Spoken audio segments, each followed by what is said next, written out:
C'est où mon truc? Grand écran.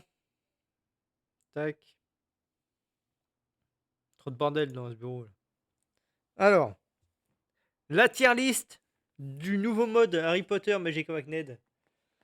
Euh, Comment dire?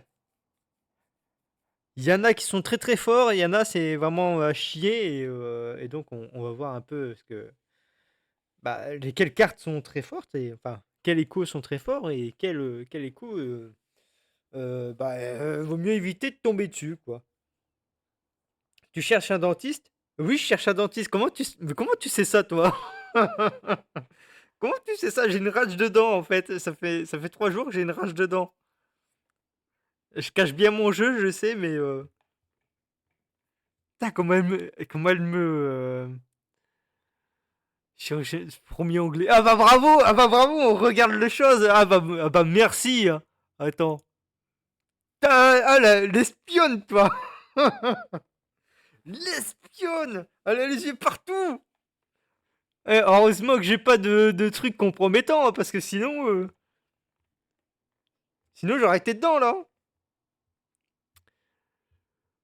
Bon, cette tier list.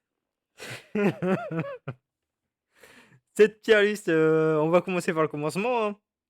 On va commencer par Harry Potter. En plus, c'est bien, parce que c'est Harry Potter Magic Magnet. Donc, si on commençait pas par Harry Potter, finalement.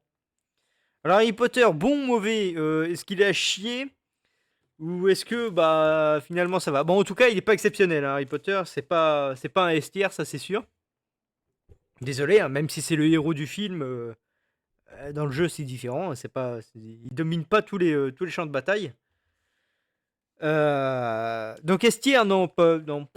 En tout cas, il est pas mauvais non plus, hein, Harry Potter n'est pas mauvais non plus. C'est peut-être surcoté, peut-être. En vrai, il est entre A et B, mais bon, on peut pas mettre entre A et B, donc il faut bien que je choisisse. Alors, si je suis d'humeur à être un peu gentil, optimiste, tout ça, je le mettrai dans A, mais il peut très bien aller dans le B, hein. Mais étant donné que c'est le héros du film et qu'on lui donne trop de points là pour Gryffondor à chaque fois qu'il éternue, on va le mettre dans B, comme ça lui fera les jambes 2 secondes. Mais concrètement, il est entre A et B, hein, et normalement il se situe là, voilà, entre A et B. Hermione Granger, alors elle est insupportable dans les films et pourtant c'est une estière. Bon, on va dire que c'est un peu le personnage, hein, meilleur DPS du nouveau mode de jeu avec ses Aquamantis. Donc c'est vraiment pas mal comme merde, l'habitude. C'est vraiment pas mal comme je veux dire comme mage, bonne attaque à distance, tout ça. Donc en vrai, en vrai de vrai, Estière dans quasiment tous les match-up qu'on peut rencontrer. Hermione, c'est toujours bon de la choisir. Contrairement à Harry Potter qui lui en fait, Harry Potter, son problème, c'est que c'est une Hermione avec beaucoup moins de dégâts. Donc, oui, ses sorts sont doublés, il fait 2 fois les mêmes sorts à chaque fois que tu lances un sort, mais les dégâts sont pas au rendez-vous, donc en fait, c'est une Hermione, mais en carton, quoi. C'est une Hermione de Wish, comme on dit. Donc Harry Potter, pas si bon que ça, hein. Ron. Ron. Alors quand je vois Ron, je me dis, lui, il mérite un B bien classé, quoi, hein. Ron, sans hésitation, c'est un B. Il casse pas 3 pattes à un canard. La plupart des match-up, il se fait gérer toutes ses unités, donc il a pas le temps de faire des dégâts. Contre un rogue, il se fait poutrer. Contre Minerva, il se fait poutrer. Contre le prof, il se fait. Ah non, en fait, il se fait gérer par quasiment tout, hein. Il se fait gérer par quasiment tout. En vrai de vrai,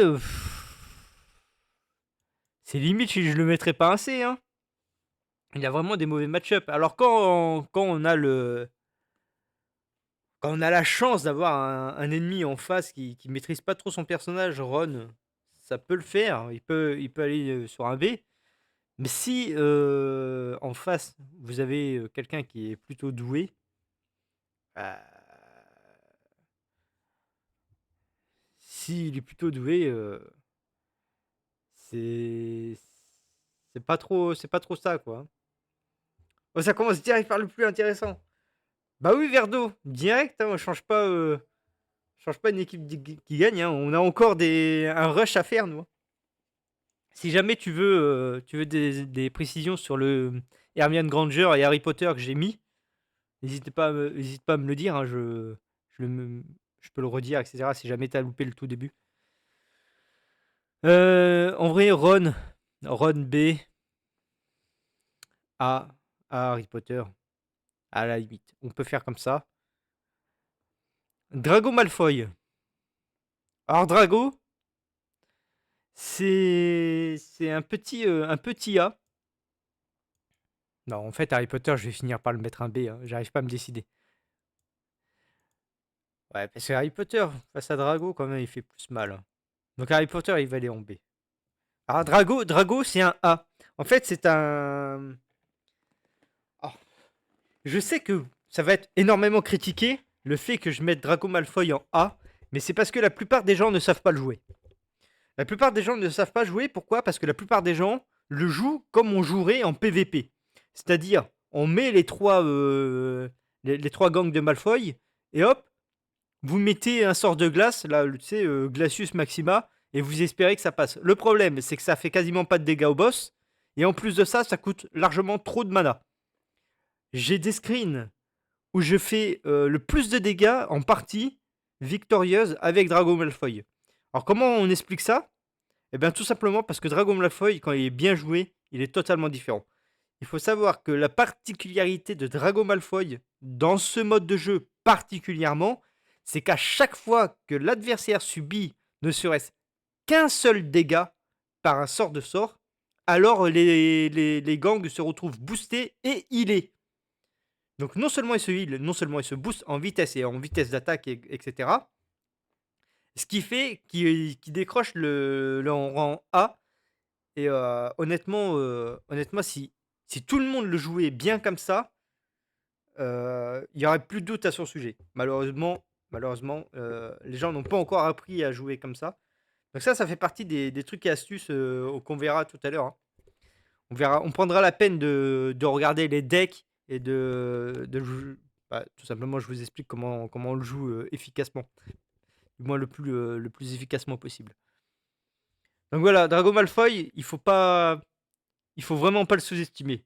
En ce moment, il est trop sous-estimé, justement. Et, euh, et vous verrez que quand les gens auront appris à le maîtriser, j'espère un jour, euh, ça va être très très fort. Luna, c'est une S tier. Pour la simple et bonne raison que Luna, c'est elle qui fait le plus de dégâts, on va dire, en un seul sort, hormis Hermione. Hermione, elle est S tier parce que avec son... Comment dire? Avec Hermione Granger, si tu veux, avec sa mitraillette d'eau là, de Aquamantis, elle va avoir le meilleur DPS du jeu, mais il faut déjà tomber sur ça. Étant donné que son deck contient plusieurs decks avec des cartes à 5 de coups, il est difficile pour les débutants et tout ça de maîtriser ces 5 de coups pour avoir tout le temps les jets d'eau. Donc elle n'est pas si facile que ça. Et en plus de ça, elle n'est pas spécialisée non plus dans comment dire, dans le shoot direct, dans l'agressivité. Luna a plusieurs cours dans son arc et je dirais même qu'elle est meilleure que Hermione Granger. Donc si on voulait faire les choses bien, ça sert à rien, mais Luna en premier, hein. Elle est en première parce que elle surpasse de loin Hermione Granger dans les match-ups. Hermione Granger elle va être inefficace, par exemple, face à Minerva. Minerva, tu lui mets des statues, et Hermione elle va lancer son Aquamantis, là, mais s'il y a 45 000 statues en face, bah, touchera jamais Minerva, donc elle lui fera jamais de dégâts. Contrario, Luna, elle a toujours, comme tu dis, Verdo, elle a toujours son sombral. Peu importe ce qu'il arrive, peu importe s'il y a des milliards de statues en face, tu peux toujours caler le sombral sur la tronche de Minerva, donc elle a des meilleurs match-up. George Weasley, George Weasley, je le mets en C. Tout simplement, il a très très peu de bons match-up. En vrai, il mérite pas vraiment, hein, il mérite pas totalement son C. On pourrait limite le mettre dans le B, mais en fait, il est entre le B et le C. Donc voilà. C'est. Que dire de lui? Que dire de lui? Les gens, pareil, ils savent pas le jouer.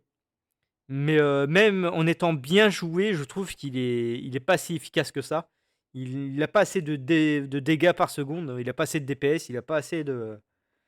Bon, ok, il gêne l'adversaire quand il est bien joué, parce que vous allez voir, hein, il est capable de mettre des boîtes à fusée au beau milieu du terrain adverse, ce qui fait plutôt mal, hein, mais honnêtement, non. Alors, un C bien calé pour lui. Norbert. Alors Norbert, le plus nul du jeu pour moi. Voilà, ça c'est dit. Il est nul. Il se fait gérer par tout le monde. Sa main coûte beaucoup trop cher pour le peu de dégâts qu'il fait.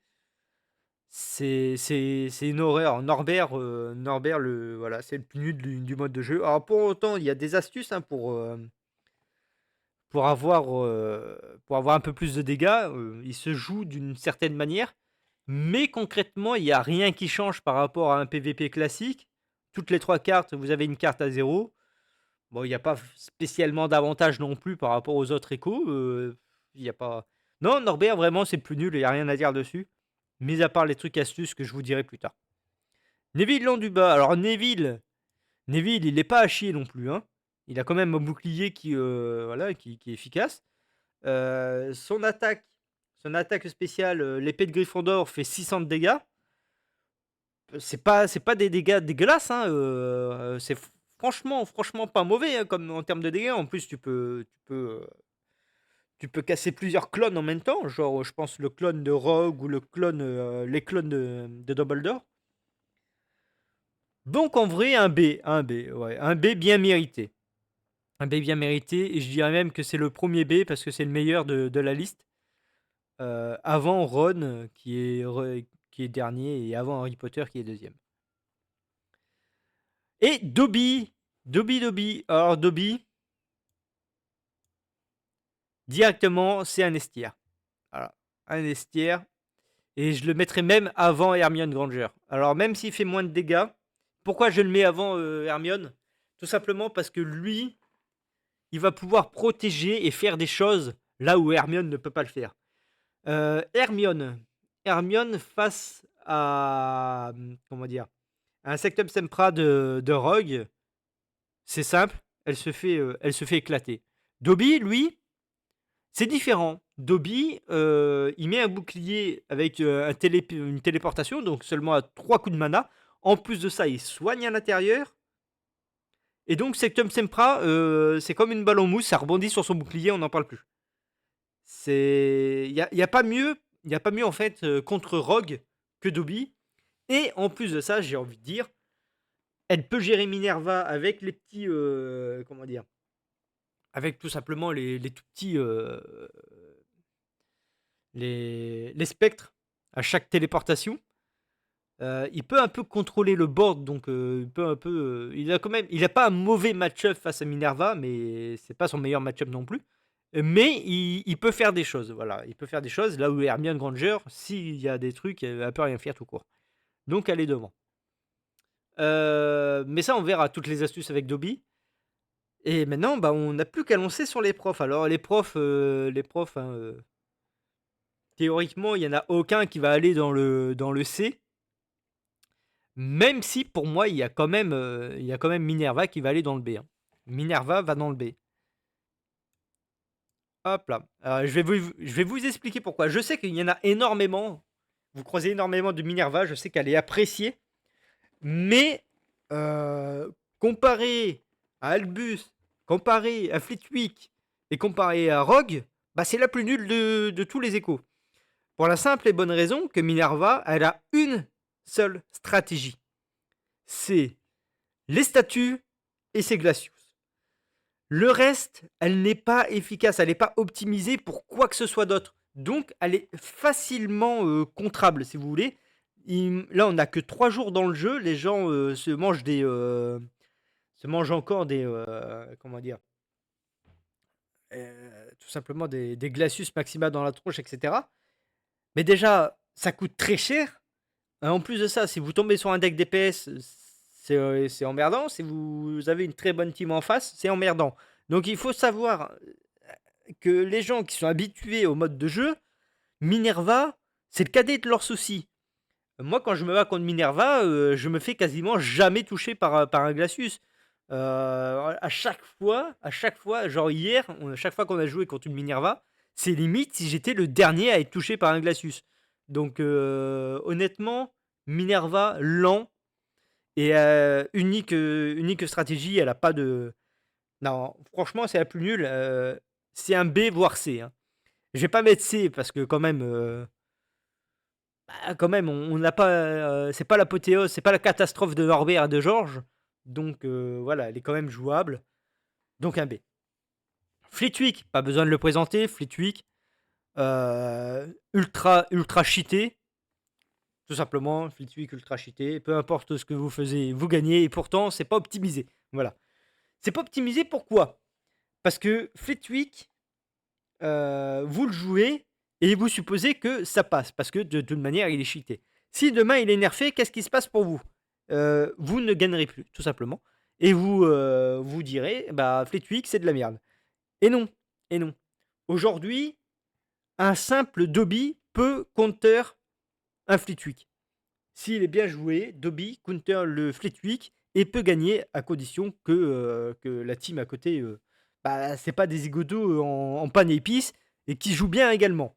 Donc voilà.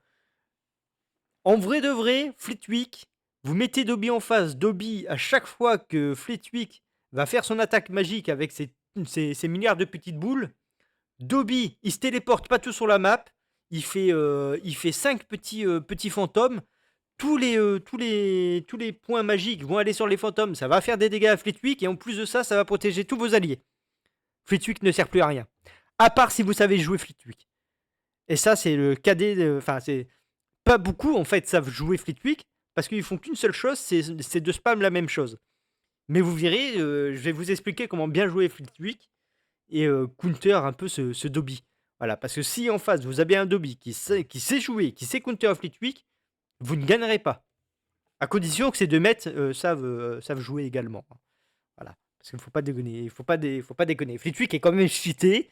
Voilà, donc Dobby à lui seul ne peut pas, mais Dobby avec une bonne équipe tue Flitwick obligatoirement. Voilà. J'arrive pas.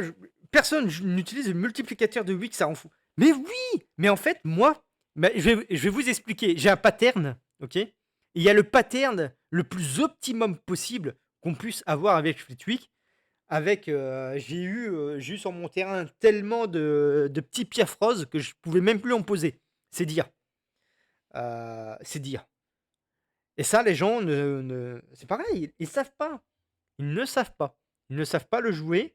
Mais en même temps, il est tellement cheaté qu'ils apprennent pas à le jouer correctement. À moins de tomber sur un Dobby qui sait jouer avec une bonne team, eh ben les joueurs de Flitwick, tellement ils sont cheatés, ne se remettront pas en question. Parce qu'ils gagnent 70% de leur partie, donc voire 90. Donc pourquoi progresser finalement? Rogue. Rogue. Euh, Rogue, c'est quand même un S tier, hein. Rogue, c'est quand même un S tier. Pourquoi je ne le mets pas dans A alors qu'il mériterait normalement un A? Eh bien, c'est parce que si Flitwick n'était pas aussi cheaté, Rogue serait vraiment au même niveau que Flitwick. Voilà. En fait, Flitwick, il est S parce qu'il est over cheaté. Donc c'est obligé qu'il soit S. Mais s'il n'était pas cheaté, il serait au même niveau que Rogue. Voilà, donc Rogue ne mérite pas pour autant un A, bien que en l'état actuel, si on prend le cheat, il mériterait un A, parce qu'il n'y a rien de plus fort que Flitwick. Voilà. Et Albus Dumbledore, c'est un A.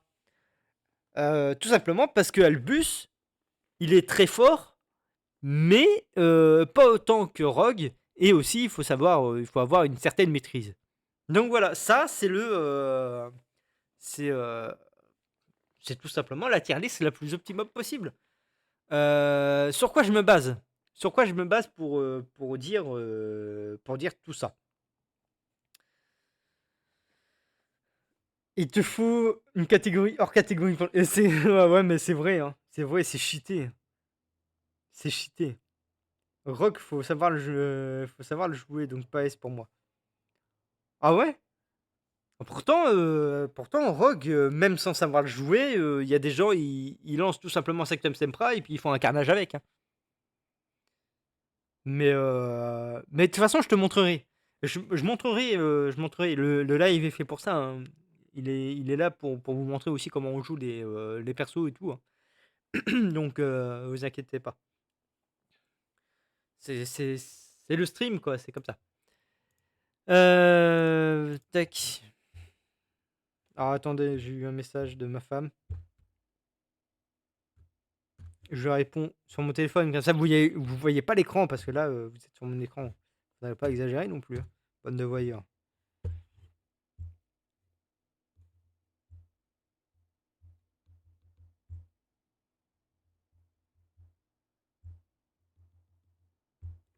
Hop, voilà.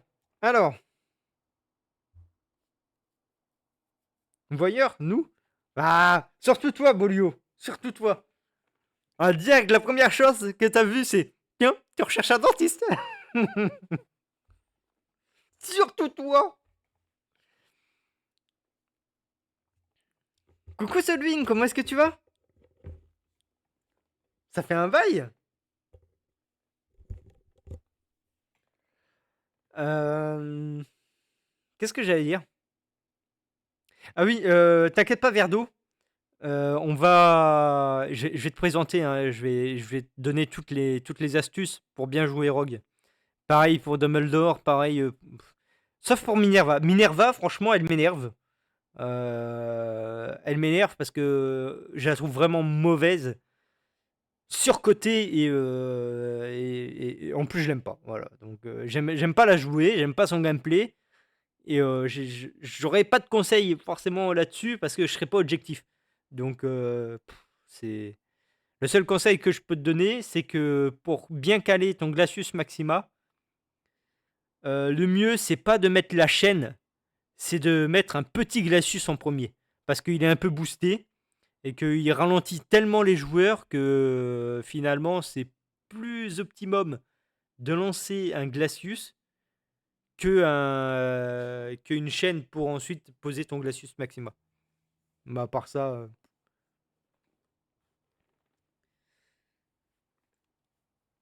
Salut ouais, ça roule et toi? Ça roule, ça roule. Qu'est-ce que tu racontes de beau? En vrai, Dobby, c'est celui que je galère vraiment. En vrai, Dobby, c'est. En vrai, c'est parce que je pense que tu n'as pas vraiment l'habitude de jouer et il fait pas des attaques directes, tu vois. À part cognard en boucle, je fais rien. Bah en fait, tu fais cognard. Je vais te montrer, hein, mais en fait, tu lances le cognard. Ça, au moins, t'as raison, hein, le cognard, c'est bien. Mais en plus de ça, il faut vraiment que tu contrôles le board avec tes petits fantômes. À chaque TP, tu vas invoquer un fantôme qui va faire des dégâts à l'ennemi qui tue le fantôme. Et en plus de ça, les unités adverses vont d'abord taper le petit fantôme plutôt que toi. Donc il est vraiment stratégique. Il est vraiment compliqué à jouer, mais c'est un estière. Et voilà, il est vraiment fort. Hop.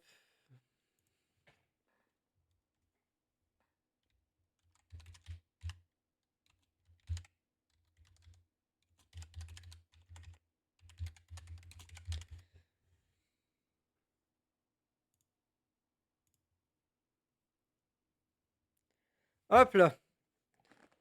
Ok. Ça, c'est. Voilà. C'est ce qu'on obtient au final comme tier list. Alors, je vais le mettre sur. Hop. Alors, je peux pas le mettre directement comme ça. Ah, c'est pas grave. Je le mettrai. Je le mettrai sur le Discord. Je le partagerai. Hein, donc, dans Screen.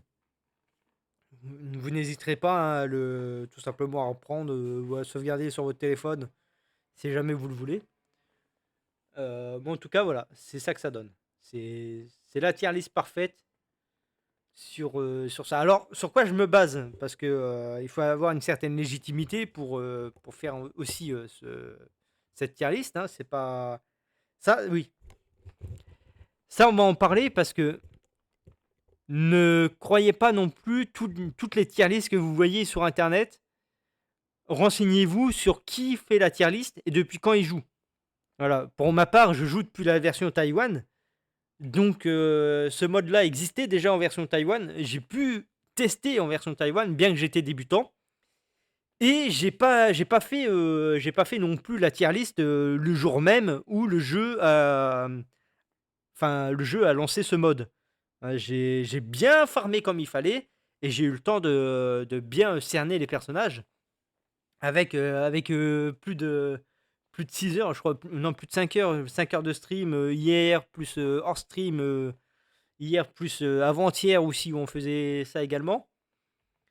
Donc voilà, je sais à peu près de quoi je parle, même si je suis pas